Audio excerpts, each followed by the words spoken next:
안녕하세요. 데일리 ESG 이슈. 오늘은 이 정경련과 대한상의의 행보에 대해서 좀 말씀을 드리려고 합니다. 이 ESG 관련해서 이제 올해 초에 각 기업들의 CEO들이 ESG 경영을 선언을 하고 나서 정경련과 대한상의 그리고 경총 이렇게 세 개의 단체가 각각 ESG 얼라이언스 비슷하게 연합을 좀 만들었어요. 그래서 이 두 곳의 행보가 조금 달라서 귀추가 주목되고 있는데 이걸 한번 살펴보려고 합니다. 먼저 정경련은요, KESG 얼라이언스라는 거를 만들고 하반기에 투자 사절단을 미국에 보내기로 했어요. 더불어서 MSCI 측에 한국 기업의 ESG 우수 사례를 제공하겠다고 밝히기도 했습니다. 정경련은요, 롯데, 한화, GS, 대한항공 이렇게 국내 주요 기업과 3M, 보잉, 아마존, P&G 등 글로벌 기업 그리고 주한 미국 항공회의소를 안고 있습니다. 정경련의 입장은 답이 정해져 있는 ESG가 아니다. ESG는 구체화하고 발전시켜 나가야 할 개념이다.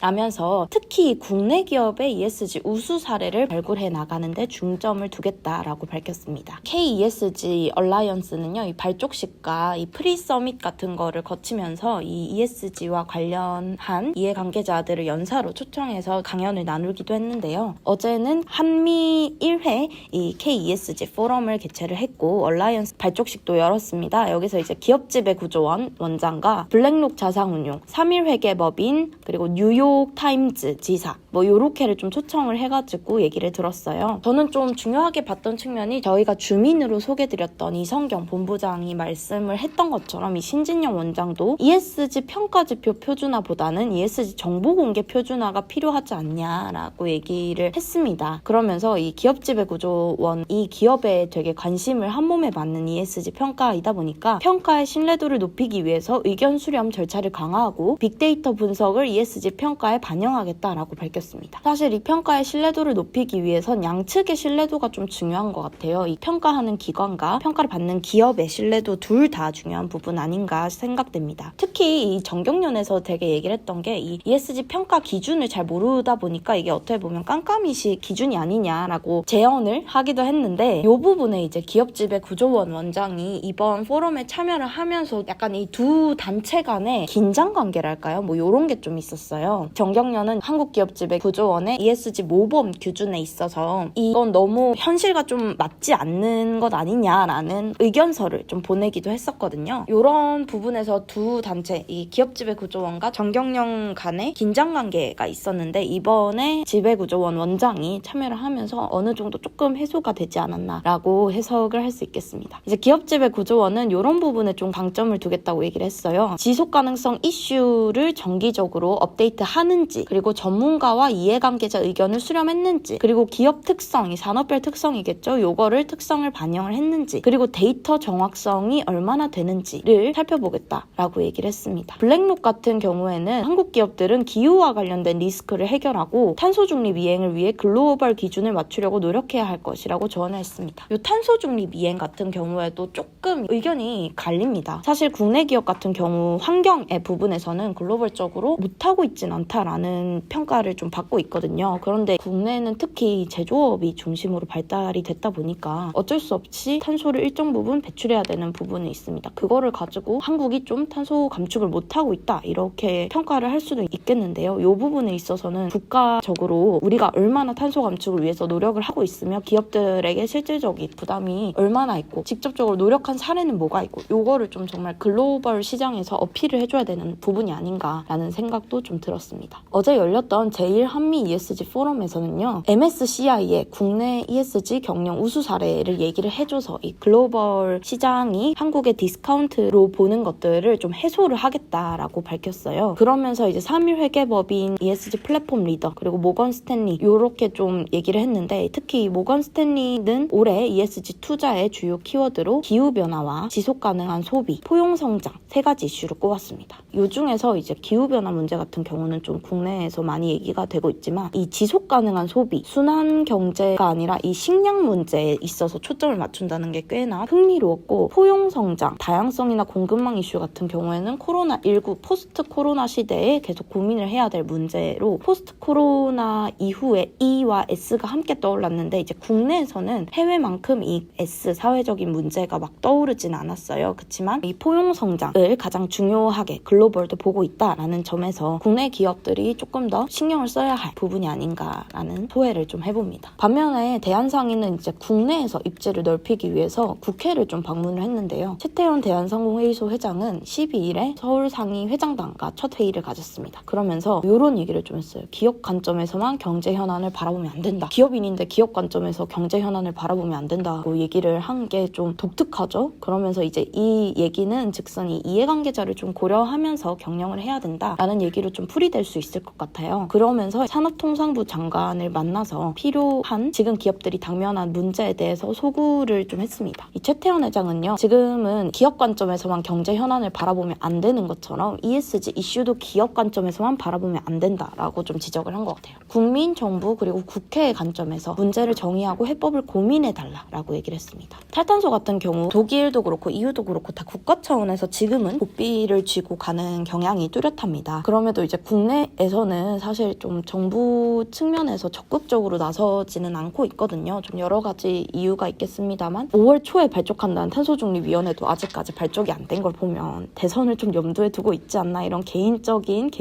관점을 얘기를 해드리면서 정부의 좀 고민이 지금 얼른 탄력이 붙어가지고 가야 하는 시점인데 사실 좀 문 대통령 취임 초기에 골든타임을 조금 놓친 측면도 있고, 지금에서라도 좀 움직여야 되는데 지금은 이제 임기 말이다 보니까 생각만큼 속도는 안 나고 있는 것 같아요. 그럼에도 이 이슈는 꾸준히 가야 되는 이슈다 보니까 뭐 환경부라든지 금융위원회라든지 이런 곳에서 꾸준히 노력을 하고 있는 것 같긴 합니다. 그러면서 산통부 장관을 만나서는 이 탄소 중립의 어려움을 겪고 있는 기업 사정들을 설명을 했는데요. 최근 정부에서 탄소 중립 등 여러 정책을 많이 했는데 상위에서 탄소 중립에 대해서 제안도 하고 프로그램도 생각하겠다. 근데 기업들이 생각보다 많이 어려워하더라, 이렇게 얘기를 했습니다. 이러자 이 산업통상부 장관은 사실 이 기업들에게 큰 도전이다. 그리고 자동차 예시를 좀 들었어요. 미래차로 패러다임이 바뀌면서 기존 내연기관 기업들은 새로운 목표를 잡아야 되는 전환기에 있다 라면서 걱정을 하는 것이 사실이라고 얘기하고 두 분은 이제 비공개 회담에 들어갔습니다. 그리고 국회도 방문을 했는데요. 이 국회의장과 더불어민주당, 국민의당을 차례차례로 만나면서 국내 기업들이 마주한 현실들에 대해서 좀 논의를 하지 않았나라는 생각이 듭니다. 정부하고 얘기하는 창구로는 대한상의가 거의 다음 정권에 따라서는 좀 바뀌지 않을까 싶긴 한데, 일단 저는 이번에 정경련이 이 미국의 투자사절단을 파견해가지고 모건 스탠리와 블랙록을 방문해서 투자자 간담회로 ESG 활동을 적극적으로 알린다라는 행보에 대해서는 굉장히 반기는 입장인 것 같습니다. 사실 이런 역할을 저는 물론 정경련이 하는 것도 의미가 있지만 사실 정부 차원에서 좀 이런 재계 입장들을 모아서 얘기를 해줄 필요성도 있거든요. 정부가 얘기할 수 있는 것과 기업이 얘기할 수 있는 게 좀 다른 결인 것 같아요. 특히나 이제 국제사회에 한국의 입장을 적극적으로 알릴 수 있는 기회가 많이 없잖아요. 어떤 서밋이 열린다거나 회담이 열린다거나 국제회의에 참석한다던가. 이런데 하나 좀 이제 기대를 가지고 있는 거는 5월 말에 열리는 P4G에서 좀 정부의 움직임이 있어줬으면 하는 바람입니다. 투자사절단은 이제 하반기에 가잖아요. 근데 요즘 글로벌 흐름이 조금 심상치 않거든요. ESG와 관련해서 이미 해외 같은 경우는 인티그레이션이 다 된 상태이기 때문에 하루라도 빨리 국제사회에 한국의 입장을 알리는 게 중요하지 않을까. 그리고 이런 투자사들을 비롯해서 글로벌 프레임워크 기관들이라든지 국제적인 기관들에서 한국의 입장을 어필해 주는 게 다음 정권의 좀 과제가 아닐까. 이번 정권도 하기에 늦지 않았으니까 해야 되는 게 좀 필요하지 않을까. 이런 소회를 좀 밝혀봅니다.